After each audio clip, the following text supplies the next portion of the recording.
Hey there, do-it-yourselfers. I'm working on my 2015 Toyota Highlander at night.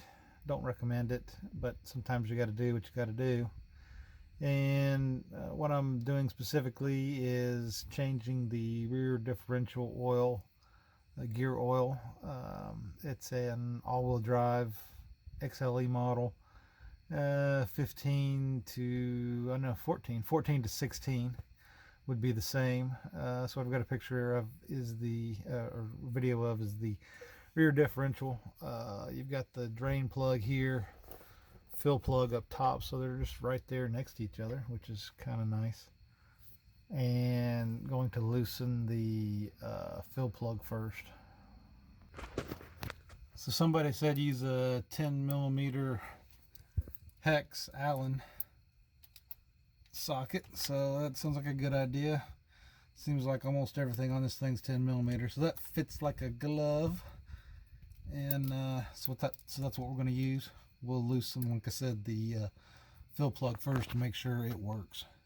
I'm going to use a little penetrating oil first. This LPS2 works really well. You can use whatever brand you're comfortable with, but this stuff's always worked well for me, especially if I can get it on there correctly. Let that set for a little bit. Okay, so I tried to use a breaker bar. It wouldn't fit. Just had to use a regular socket, a wrench. Make sure you get this seated all the way in when you do it. But once you do it, get it all the way in, seated, it does come out pretty smooth. And you can see, here we go, pulling it out. And stuff's about to go everywhere. Make sure you got a good pan underneath.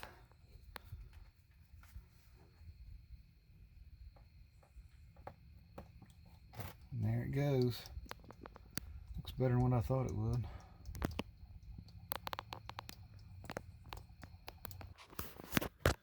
Okay, so the oil's just about drained out of the gear case.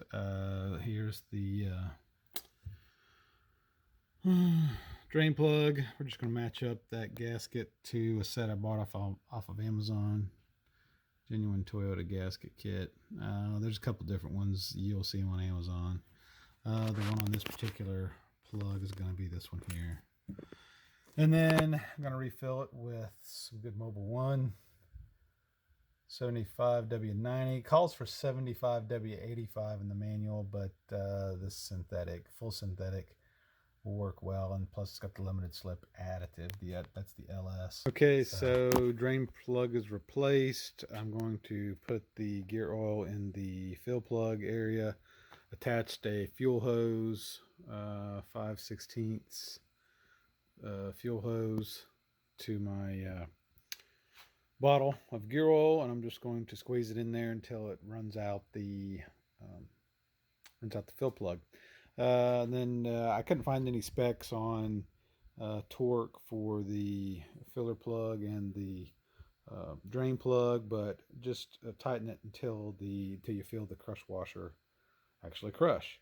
You don't want to over tighten it, because then it'll be hard to get off. I mean, but as long as the crush washer's there and it's doing its job, you'll be fine.